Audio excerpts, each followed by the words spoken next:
कि ये मीटिंग के लिए हल्के फुल्के नहीं, बड़े बड़े अरबपति खरबपति मिलते हैं, इनका मीटिंग गड़करी से हो चुका है और government central government project planning करते हैं, तो उसको सुनना चाहेंगे आप, उसको बुलाना चाहूंगा कि वो है कोई और नहीं बल्कि दौलत शर्मा है। और ये जो है बहुत कम उम्र में है, इस शायरी के साथ उसको बुलाना चाहूंगा कि जो कश्ती को डुबा दे उसे तूफान करते हैं, जो कश्ती से डुबा दे उसे तूफान करते हैं, जो तूफान को चिर निकाल जाए उसे इंसान करते हैं। दौलत शर्मा बुलाऊंगा जो कम उम्र का लड़का है और व्यवसाय के क्षेत्र में नेशनल इंटरनेशनल में जा चुके हैं। जबरदस्त फैसला किया दौलत शर्मा।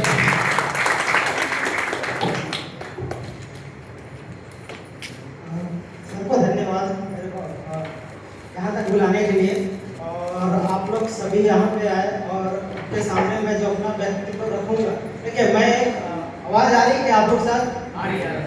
माइक अगर आकर मैं बोलूँ तो शायद मैं ज़्यादा कंफर्ट रहूँगा। अच्छा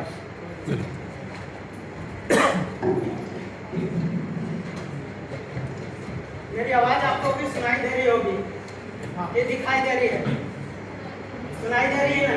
देखिए मैं ना एक बहुत अच्छा वक्ता नहीं हूँ, ठीक है, तो इसलिए तो मैं नहीं बहुत अच्छा बोल पाऊंगा, लेकिन मैं अपना एक्सपीरियंस आपके सामने जरूर शेयर करना चाहूँगा। अगर लास्ट तक मेरी आवाज़ सुनाई दे रही होगी तो आप लोग हाथ उठा देंगे, ठीक है ना, क्योंकि मैंने माइक रख दिया है। अभी जैसे सर लोग बैठे हैं, काफ़ी एक्सपीरियंस है, इनके एक्सपीरियंस के सारे हमारा उतना उम्र भी नहीं है, लेकिन मैं भी एक जैसे सर ने बोला कि शिक्षा का महत्व सिर्फ नौकरी पाना नहीं होना चाहिए। मैं भी एक वेल एजुकेटेड पर्सन हूँ, डबल डिग्रियाँ लेकर के मेरे पास एक रिजर्व कैटेगरी थी गवर्नमेंट जॉब के लिए, मेरे पास एक रिजर्व कैटेगरी थी गवर्नमेंट जॉब के लिए, फिर भी से मैंने उसको साइड किया और मैंने बिजनेस को चुना। जैसे मैंने भी बोला एक योजनाओं को एक एक करके मैंने बताया कि ठीक है किस तरह से आप जॉब को बिजनेस को आप क्या करेंगे, प्लानिंग करेंगे, प्लानिंग करने के बाद उसका क्या करेंगे, आप प्रोजेक्ट रिपोर्ट बनाएंगे, फिर मैम को भेजेंगे, मैम के बाद आपके कहाँ पे जाएगा, बैंक हो जाएगा, बैंक के थ्रू आपकी क्या हो जाएगी, लोन भी पास हो जाएगी, ठीक है ना। आप अपने प्रोजेक्ट पे काम भी कर लोगे, लेकिन सबसे बड़ा दिक्कत क्या होती है, हम जिस शहर से बिलोंग करते हैं वहाँ पे इम्प्लीमेंट करना, टेक्नोलॉजी को यूज करना, ये सबसे बड़ी समस्याएं हैं। सेल्स निकालना, आज के डेट में देखिए मैम को भी पता होगा या बैंक से अगर ये लोग डिस्कस करते होंगे, लोन ले लेते हैं, लेकिन क्या होता है सेल्स में सबसे ज़्यादा दिक्कत होता है, उनका वो रिवेन्यू नहीं निकल पाता। उसके पीछे में रीज़न क्या है, क्योंकि उनको उस तरह से यहाँ पे कंसल्टेंट देने वाले लोग नहीं हैं। और जो सही है, जैसे मैंने बनाया, मैंने माई सर्विस बनाया, जब मैंने माई सर्विस प्लेटफॉर्म को मिलाया तो मेरे को यहाँ पे कोई उतना ज़्यादा अचीवमेंट नहीं मिला, लोगों से रिस्पांस नहीं मिला। अगर लोगों से मैं बात करता था तो यहाँ लोग अपने व्यवसाय में बिजी रहते थे।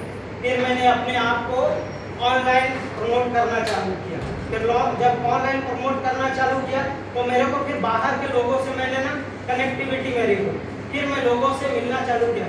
आपको मैं बता दूं, अभी मैं लास्ट टाइम जिस कंपनी से मैं मिल के आया हूँ उसकी सिर्फ नेटवर्क है 300 करोड़ की, 300 करोड़ की नेटवर्क है, जिनके साथ में अभी मैं हाल ही में मीटिंग करके आया हूँ।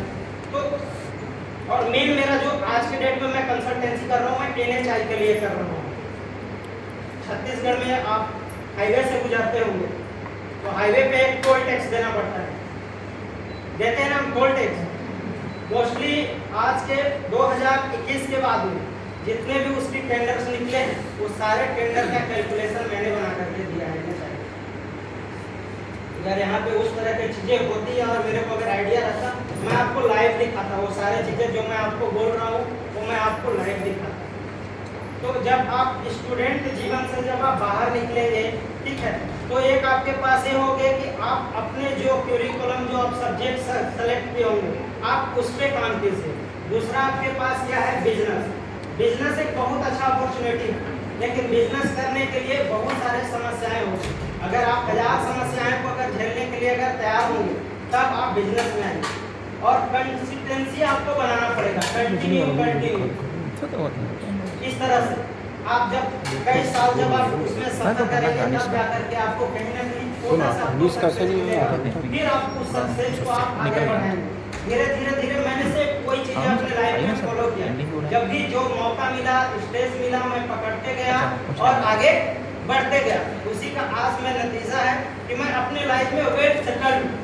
मैं जिस उम्र में हूँ, 32 साल की उम्र में, मैं खुश हूँ, अपने आय से खुश हूँ। मेरे पास वो संसाधन है, कहीं भी जाने के लिए मेरे को किसी पे मैं डिपेंडेंट नहीं हूँ। वो जो चीज़ें होता है आदमी की ड्रीम होती है, मैंने वो 32 साल में कंप्लीट कर लिया है। ठीक है, तो ये चीज़ें मैं आप लोग के साथ में कि आप जो भी चीज़ें बनाए तो आप एक विजन बनाइए। विजन के बिना आपको सक्सेस नहीं मिलेगा। विजन के बाद में आपको क्या है, उस पर इम्प्लीमेंट करने के लिए आपके पास ऐसा होना चाहिए, टीम होना चाहिए। बिना टीम का आप नहीं किसी भी चीज़ में सक्सेस नहीं हो पाओगे। टीम के लिए आपके पास दो ऑप्शन है, या तो आपके आसपास जो लोग हैं उनमें से आप छांटिए, उसमें से सबसे बेस्ट ऑप्शन होता है फ्रेंड सर्कल। फ्रेंड सर्कल आपको जितना सपोर्ट करेंगे उतना दूसरा कोई नहीं करेगा। ठीक है, मैं भी अगर आज यहाँ पे कहीं ना कहीं अगर खड़ा हूँ तो मैं फैमिली के बदौलत खड़ा हूँ, क्योंकि फैमिली ने मेरे को उस हर मोड़ पे सपोर्ट किया जब मेरे को जरूरत थी।